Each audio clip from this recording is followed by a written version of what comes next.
Equiduct est un marché boursier réglementé européen destiné aux investisseurs privés. Equiduct permet de tirer parti de la nouvelle concurrence entre les bourses en garantissant aux investisseurs l'exécution de leurs ordres au meilleur prix, toutes plateformes confondues. Bonjour à tous, mardi 19 février 2013, bienvenue pour Duplex Bourse. Il est l'heure de rejoindre Thomas Mont-Saint-Jean en duplex des salles de marché de Bourse Direct. Thomas, bonjour. Bonjour Mathieu. La bourse de Paris était hésitante ce matin en ouverture. Est-ce que le CAC 40 s'est réveillé à la mi-séance ou est-il toujours plongé dans un sommeil profond? Oui, le CAC 40 s'est réveillé après la séance d'hier très calme. On est maintenant autour de 1% de hausse. Rapidement après l'ouverture, le CAC a pris le chemin de la hausse. Malgré, on va dire, une performance au Japon assez timide en baisse de 0,30% et puis un chiffre des immatriculations de voitures neuves en Europe très décevant, en baisse de 8,70%. Ce qui a plombé Renault ce matin.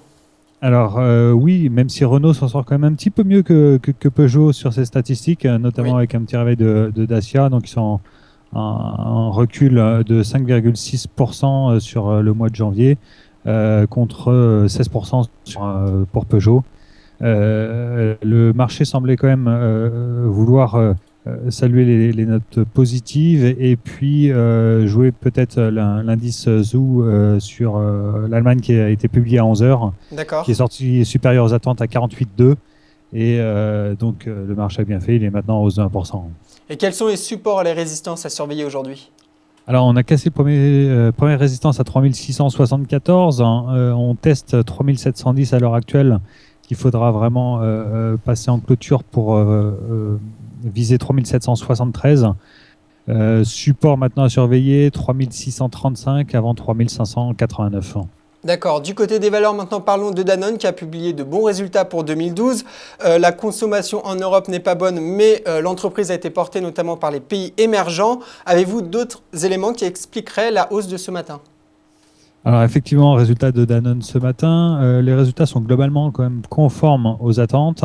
Oui. Le chiffre d'affaires en hausse de 5,40% à périmètre comparable, c'est plutôt une bonne nouvelle. Le bénéfice légèrement supérieur aux attentes à 1,818 milliard, ce qui nous fait un bénéfice par action de 3,01 €. C'est à souligner.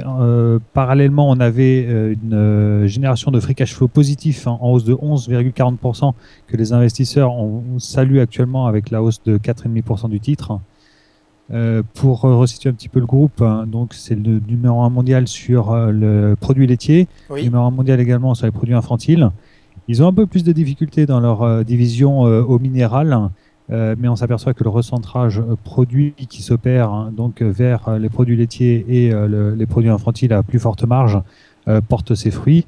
Parallèlement, le recentrage géographique donc vers des zones à plus forte croissance dans les pays émergents, mais également en Russie, puisque la Russie devient leur premier marché, aux USA et en Chine.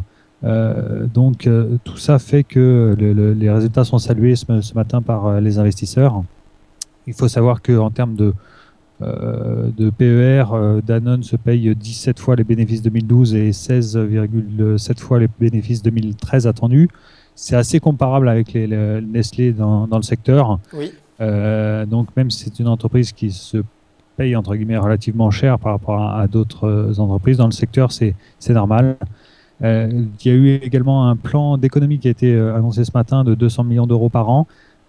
Ça montre que la société a envie de faire les efforts nécessaires pour se restructurer au niveau européen, puisque c'est 900 suppressions de postes, essentiellement des postes de direction et dans l'administratif en Europe. Voilà.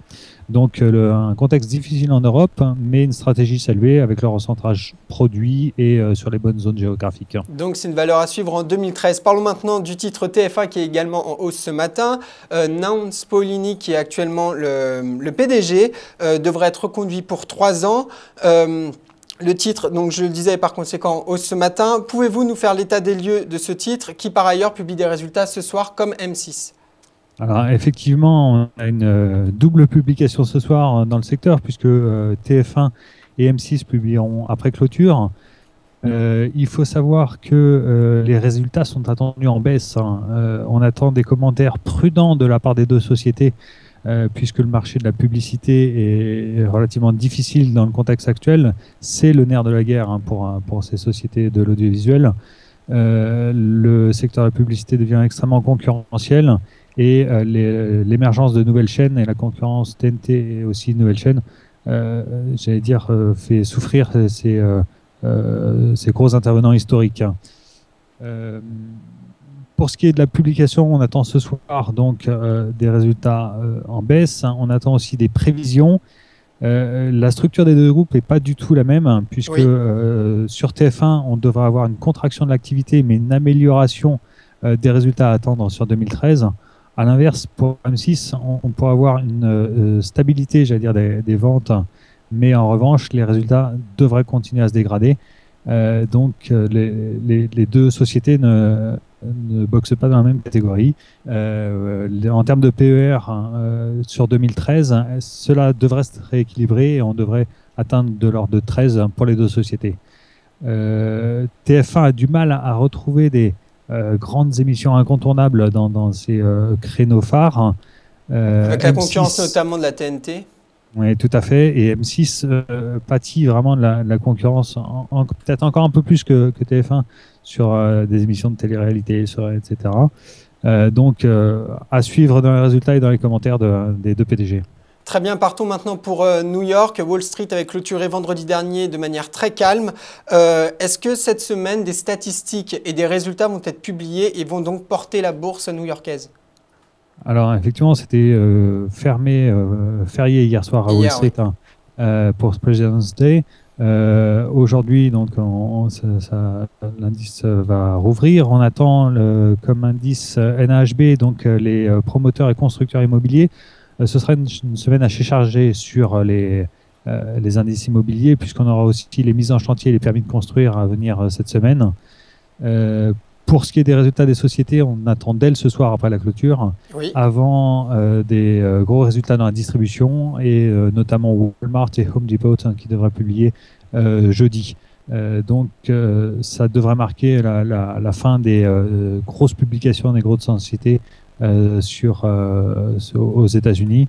Et on pourra se focaliser ensuite sur les coupes budgétaires. Il va donc y avoir du mouvement cette semaine à Wall Street. Merci Thomas pour ces explications. Passez une bonne journée. Merci, bonne journée Mathieu. Quant à nous, on se retrouve demain pour un nouveau Duplex Bourse. C'est l'heure de Dr Win et Mr Lose. À gauche, c'est Mr Lose. À droite, Dr Win. Leur point commun, investir en bourse. Leur différence, Mr Lose réalise toujours ses transactions sur le marché historique. Dr Win, il sait qu'être un winner, ça se joue dès l'exécution de ses ordres. Il utilise donc Equiduct. Aujourd'hui, nos deux investisseurs ont décidé d'acheter le même titre. Et c'est la lose pour Mr Lose. Pas de chance, il y avait un meilleur prix ailleurs. C'est tout l'inverse pour Dr Win. Son ordre est exécuté à un meilleur cours que sur le marché historique. Dès l'exécution, il fait une meilleure opération. Vous l'aurez compris, optimiser ses gains en bourse, ça commence dès l'exécution. Equiduct, la bourse des particuliers pour une meilleure exécution.